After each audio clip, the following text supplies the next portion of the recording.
Hi, I'm Steve Younis. Welcome to the Speeding Bulletin, your Superman video bringing you up to speed on what took place during the week February 10th to February 16th, 2017.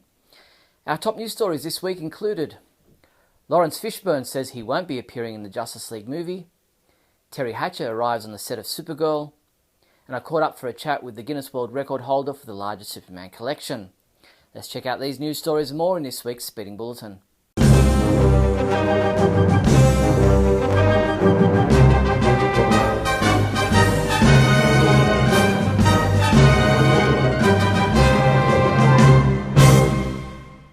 In movie news, it appears as though Perry White will not be making an appearance in the upcoming Justice League movie, according to Laurence Fishburne.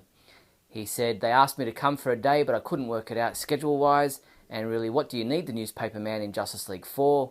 We've been waiting 35 years for these characters to show up on the screen."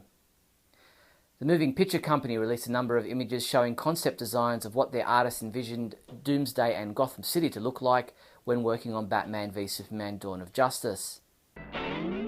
In TV news, with the 12th episode of Season 2 of Supergirl airing last Monday, in a new CW video, executive producers Jessica Queller and Robert Rovner took us behind the scenes of the story in which Lena is accused of a crime that Kara doesn't believe she's guilty of. That's not me, okay? I don't know where you got that, but it's not me. You're under arrest for aiding and abetting a felon, accessory after the fact conspiracy. Hold on, Maggie, slow down. Just let her explain. Stay out of it, Kara. The CW released the official trailer for the 13th episode of Season 2 of Supergirl. My name is Mrs. Spitlick, and I love you, Kara Zor-El. Will you marry me? Are you crazy? And it's Valentine's Day. Makes me want to puke. You want to get nuts? Let's get nuts.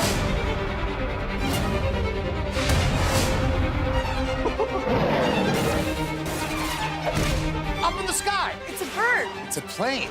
It's Superman? Are you serious? Supergirl, all new this Monday at 8, 7 Central on the CW. Titled Mr. and Mrs. Mixie-Pitalik, this episode is scheduled to air on Monday, February 20th at 8 p.m. The CW released the official description for the 14th episode of Season 2 of Supergirl. Titled Homecoming, when Jeremiah Danvers is rescued from Cadmus, Alex and Kara are thrilled to have their father back.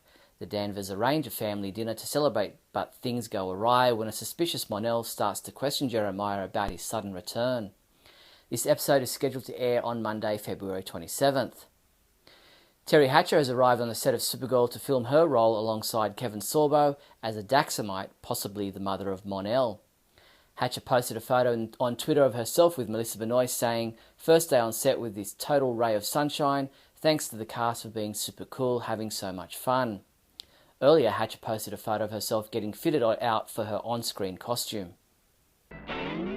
In comic book news, a new DC All Access video takes us behind the scenes on Super Sons #1 with artist Jorge Jimenez to talk about the new comic book series that follows the adventures of John Kent and Damian Wayne.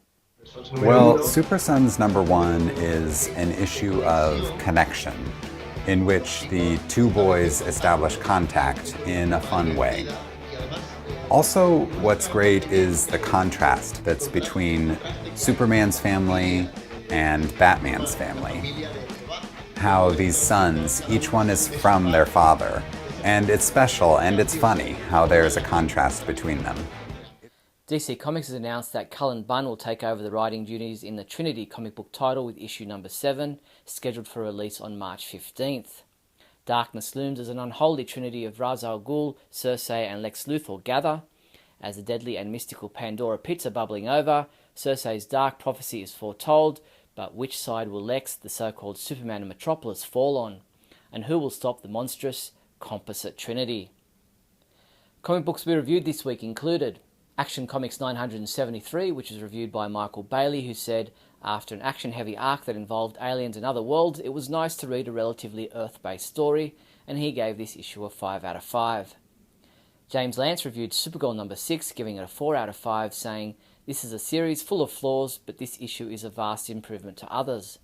New Superman #8 was reviewed by Mario Benisi, who said the sequences with Keenan discovering super hearing for the first time are well done, and he gave this issue a 4 out of 5. Keith Summer reviewed Justice League Power Rangers #2, giving it a 4 out of 5, saying, an interesting look at the two teams squaring off with one another. Keith also reviewed Superpowers #4, calling it a good little book for the young ones and parents alike, and he rated this issue a 5 out of 5. Earth 2 Society number 21 was reviewed by James Lance, who gave it a 5 out of 5, saying, "Since Dan Abnett has been writing for this title, it's been my favourite DC title." Superman comics available this week from February 15th include Injustice Ground Zero number 6, Justice League number 15, which is available in a variant cover, Super Sons number 1, which is also available in a variant cover, Superman number 17, also comes in a variant cover, Trinity number 6, which is also available in a variant cover, and Superman Action Comics Volume 1 Path of Doom trade paperback. Bag a treat in these Superman, DC Superhero Girls and Justice League gift bags. Get this set of 12 Batman v Superman gift bags for $10.27. Or how about a set of 8 Justice League treat bags for just $3.37? These and other Superman gift bags are available from your one-stop Superman shop, the Superman homepage online store at supermanhomepage.com/shop. In other news, DC Entertainment posted the 3rd episode of Season 3 of the DC Superhero Girls online animated shorts, titled Tales from the Kryptonites Part 1. Lena Luthor uses kryptonite remnants from Supergirl's ship to create living kryptonites. Watch the full episode on our website now. The Guinness World Record holder for the largest Superman collection in the world is Marco Zorzan, a 30-year-old sign fitter from Hertfordshire, England. With 1,518 items in his collection and counting, Marco and I caught up for a chat about his collection, discussing how he started, what his family thinks of his collection, and the process involved in becoming a Guinness World Record holder. Listen to the interview at our website now. And that's all the news there was for the week February 10th to February 16th. I'm Steve Younis from supermanhomepage.com. Great Scott. Great Scott. Great Scott.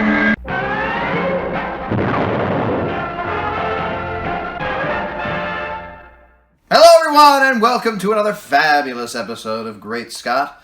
I'm Scotty V. It's good to see you. So I wanted to talk today a little bit about the rumors surrounding Ben Affleck and his not or will return as Bruce Wayne Batman after the Justice League movie, which of course has already been filmed. Now, obviously there are always rumors, rumination, and speculation circulating around whenever you're talking about superhero movies, castings, directors, things that are going on. No one knows because no one says. No one has told us exactly what has been going on with any of these situations, except when we hear something like Ben Affleck saying he's dropping out of the director's chair. And the reason for that he gave was that the demands of the character were so great and it was so important to so many people that he really needed to concentrate on the physicality and the capturing of who this character is for the audience, because he really wants to do it right for them. Now that's the statement he's given. That of course could be backed by all of his handlers, his publicists, his agents, his people that want him to be represented well, and also Warner Brothers, who maybe doesn't want to get any bad word out about what's going on. They've already had their issues. They've already been critically dumped on for both movies that have come out in the expanded DCU. Again, I don't count Suicide Squad. Don't yell at me that it counts. Doesn't matter what I think. It's part of the plethora of films that are coming out for the expanded universe, which started with Man of Steel. I get it. I just don't really count it. From everything I've heard, it feels extremely different from anything that's come out. It doesn't even realistically seem to fit within the universe they've already created. And I know they want to go lighter and happier and brighter and funnier, because that's what Marvel does, and that's what seems to work. But it seems, from everything I've heard, that Suicide Squad was a swing and a miss. But on the other hand, they're going with Margot Robbie for the Gotham Sirens thing. Margot herself has said she wants to play Harley Quinn many more times. Now, Ben Affleck, perhaps, based on rumors, doesn't want to play Batman all that many times. What could be the reasons for this, and could it be true? Anything could be true. He did drop out of the director's chair, but it could also be true that he dropped out for the reason that he said, and that reason I'm actually very respectful of. The idea that it was too much work for both things to be 100%, which is where he wants them. He really wants to please the fans, according to his statement, and that by being the director, he was taking too much away from being Batman. So that's a possibility, and that's what they're going with right now. But everyone's assuming that he's going to drop out either after the first solo Batman or before it even starts filming, because they have finished with Justice League. So we will see Ben Affleck at least one more time. And Batman has been many different people over the years, even in the Tim Burton franchise, which was then taken over by Joel Schumacher.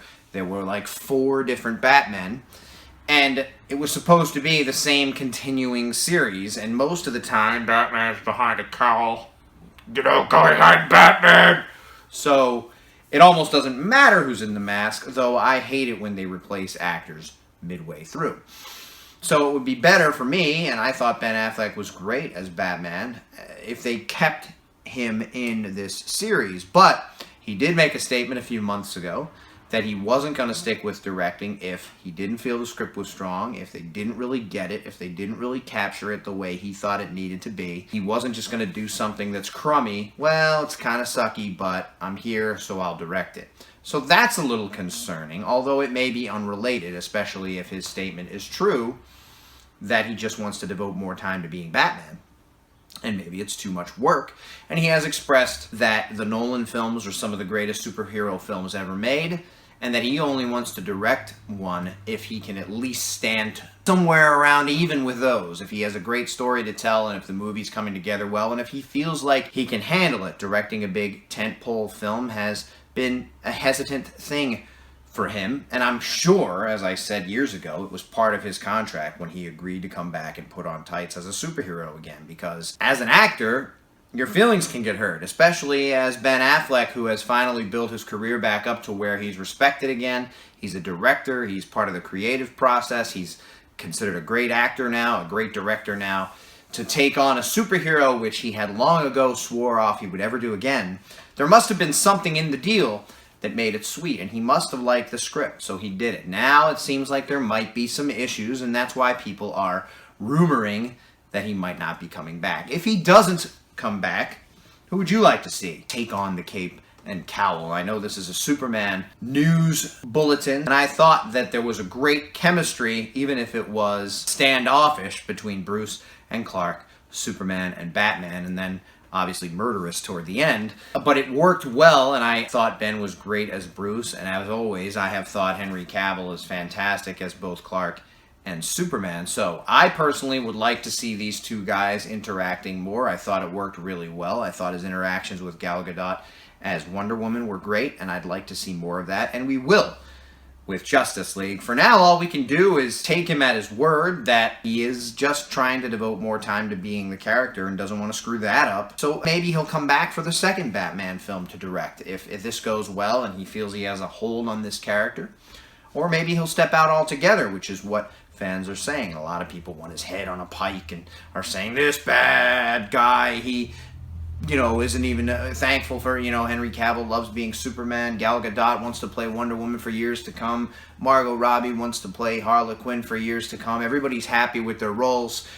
They feel pleased to be playing legendary characters. But so far, I still feel like Ben Affleck has said the right things in terms of playing Batman. We should be happy, and Batman fans should be happy that he wants to do great service to the character before he worries about things like directing. And that's all we can go on right now. Does that mean there's not a problem? Does that mean he's definitely not going to step down? Of course not. Anything could happen, and there is some cause for concern here, but not necessarily if what he says is true. Thanks everybody for watching, and remember, I am Batman, and my name is Ben Affleck. Always look up in the sky.